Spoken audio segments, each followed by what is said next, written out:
Bonjour. Suite au TD de sensibilisation en créativité, en inventivité que vous avez eu en appliquant la méthode TRIZ, nous vous proposons, via cette courte vidéo, un peu d'historique et d'explication par rapport à la méthode TRIZ. Vous vous demandez sûrement, mais d'où viennent les principes? Les principes dépendent d'une théorie qu'on appelle TRIZ. TRIZ est un acronyme russe qui peut se traduire en français par théorie de résolution des problèmes inventifs. Commençons par un problème qui s'est posé au siècle dernier. Si vous devez épépiner 3 poivrons, vous le ferez dans votre cuisine.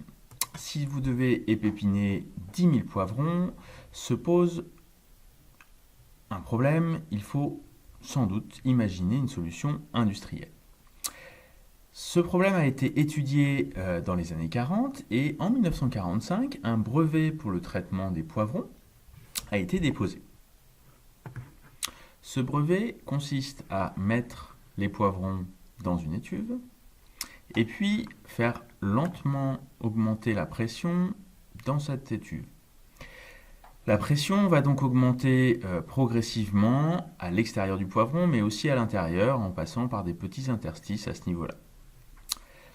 L'idée principale consiste, une fois que la pression est élevée, à détendre d'un coup la pression, ce qui ne permet plus le passage inverse, puisque c'est rapide, et à ce moment-là, la pression éjecte l'ensemble des pépins des poivrons. Il ne reste plus qu'à les séparer pour ensuite les traiter industriellement. Ce qui est intéressant, c'est de voir que l'idée, c'est faire monter lentement la pression, puis de la baisser soudainement. Eh bien, cette idée réapparaît 5 ans plus tard, sur un autre brevet, un brevet pour l'extraction de graines de cèdre, où l'on utilise exactement le même principe pour pouvoir séparer la graine de sa coquille. 27 ans plus tard, on retrouve un brevet déposé pour fracturer les diamants artificiels. Il s'agit de placer les diamants dans une chambre sous pression et également de lentement augmenter la pression, ce qui va permettre à l'air de s'insérer dans des micro-fractures. En relâchant directement cette pression, les diamants sont fracturés en petits morceaux. On remarque, si on étudie l'ensemble des brevets déposés, que cette idée réapparaît au fur et à mesure, d'abord sur les premiers brevets pour les poivrons, mais également pour les graines de tournesol, les graines de cèdre, pour nettoyer des filtres, pour enlever d'un coup différents papiers de protection autour de produits, pour séparer les diamants, et puis on retrouve, 27 ans après, encore, d'autres brevets déposés plus récemment pour produire du sucre en poudre à partir de gros cristaux de sucre, ou pour dépulper du papier de manière explosive. On retrouve toujours cette même idée qui réapparaît dans les brevets sur des cas d'application différents. Faire monter lentement la pression, puis la baisser soudainement. Alors si on va un petit peu plus haut que cette idée, si on essaye de gérer un espèce de schéma qu'on retrouve dans l'ensemble de ces brevets, finalement ce schéma, on pourrait le résumer ainsi, c'est stocker l'énergie, puis la relâcher rapidement. Si on essaye de regarder un autre schéma dans d'autres brevets, on peut, en regardant les brevets qui ont été déposés pour stériliser des pommes de terre, pour découper des tubes en plastique ou pour stériliser le lait, remarquer que finalement les solutions sont équivalentes à partir du moment où on s'extrait des paramètres techniques du système. Dit autrement, ici, le même schéma. Une action rapide à forte intensité, grande vitesse et haute température, permet de déposer des solutions. Les pommes de terre exposées un court moment à une flamme de 500 à 800 degrés ça va tuer les bactéries sans affecter l'intérieur de la pomme de terre. Une découpe à grande vitesse permet de ne pas déformer la pièce lors de l'usinage en réduisant les efforts de coupe. Et une impulsion à haute température permet de stériliser tout en gardant les principes actifs. On a donc le même schéma qui a donné lieu à des dépôts de brevets. Finalement, une étude de ces brevets de l'ensemble des brevets, a permis d'extraire 40 principes. C'est ces 40 principes que nous avons proposé d'utiliser en cours. D'où viennent ces principes? Donc ces principes viennent d'une théorie. Cette théorie s'appelle TRIZ. TRIZ est un acronyme russe. Et cette théorie est faite pour innover dans la résolution de problèmes techniques. La méthode TRIZ finalement correspond à un des nombreux outils de créativité. Ici on parle d'inventivité plus que de créativité puisque cette méthode repose sur un postulat scientifique. La science va tout résoudre. Et ne propose pas forcément de méthodes liées à l'innovation, mais surtout à l'inventivité technique. Donc TRIZ permet l'inventivité par une méthode rapide et systématique, et l'idée de son fondateur, c'est qu'elle soit accessible à tous. C'est une approche structurée de la résolution de problèmes, par opposition à l'approche du brainstorming, par exemple, qui dépend de rebonds, dans lequel il n'y a pas de structure. Elle est dérivée d'une étude qui porte sur plus de 200 000 brevets. Elle est basée, donc des brevets de 1900 à 1990, on va dire. Elle est a priori plus puissante et vaste que le brainstorming et elle permet sans doute de sortir d'un cadre classique de conception. Elle repose donc sur l'inventivité. L'inventivité, qu'est-ce que c'est finalement? On peut essayer de comparer le degré d'inventivité nécessaire. On parle de niveau d'inventivité. Ce qu'il faut comprendre, c'est que le nombre de solutions à considérer dépend du type d'innovation, du type de résolution de problème. Lorsqu'on parle d'amélioration continue ou d'innovation incrémentale, qui correspond à 80% des problèmes à résoudre en entreprise, on peut se baser sur les connaissances mobilisables par un individu ou une équipe.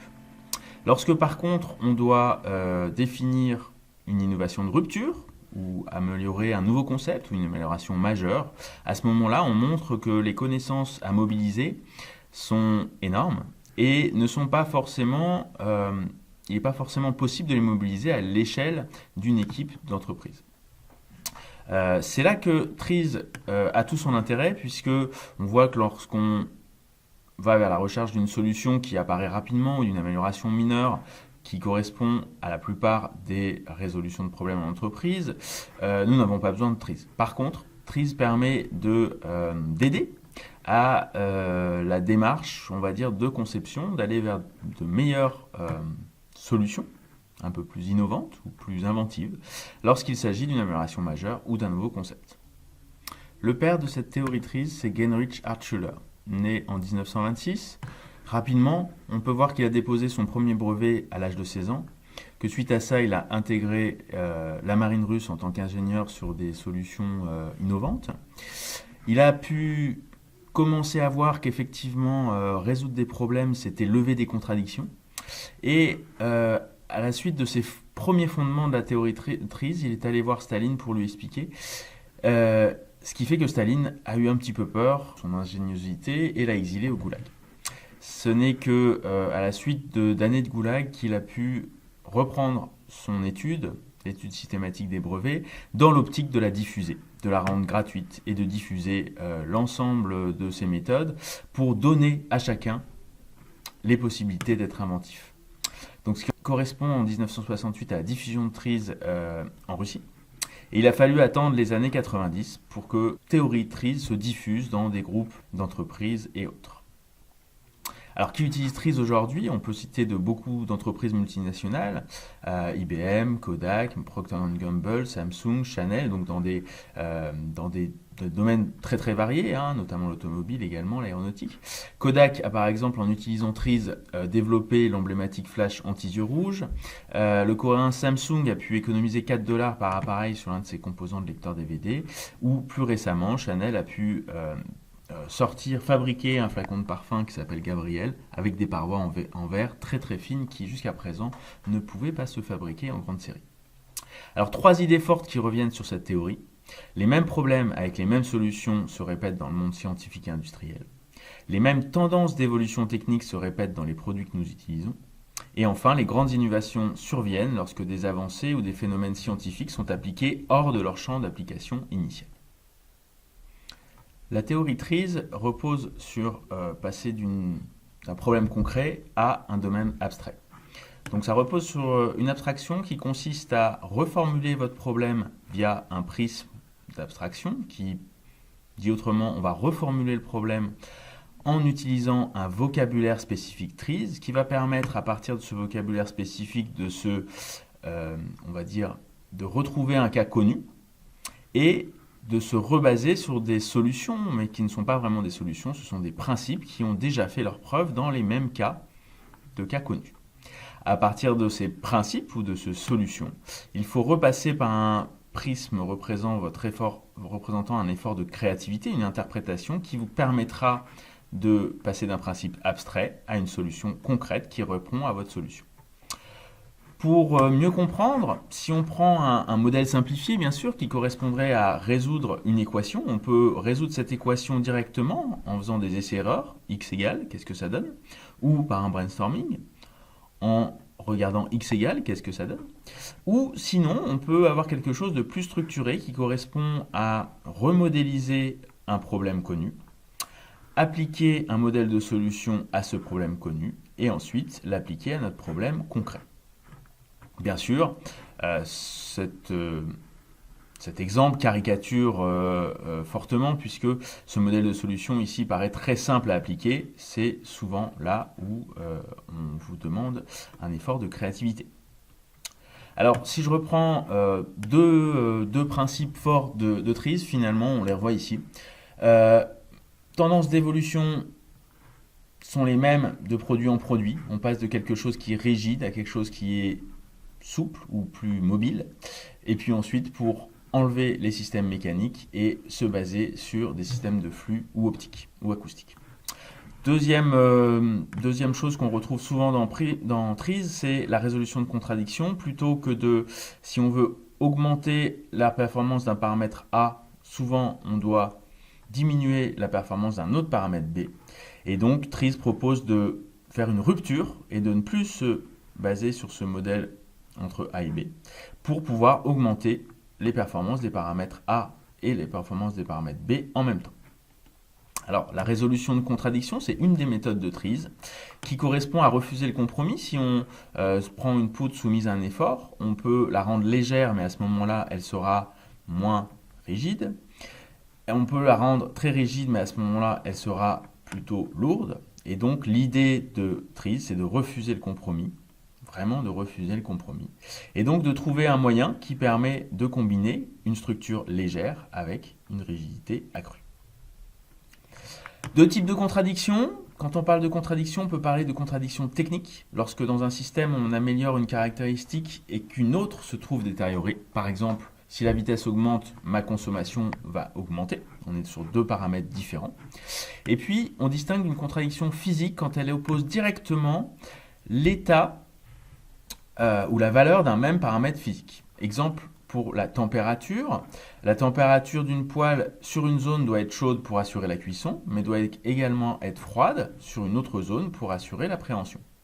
Donc elle souligne l'opposition en mettant en évidence le caractère impossible de la situation. Ici, la poêle doit être à la fois chaude et froide.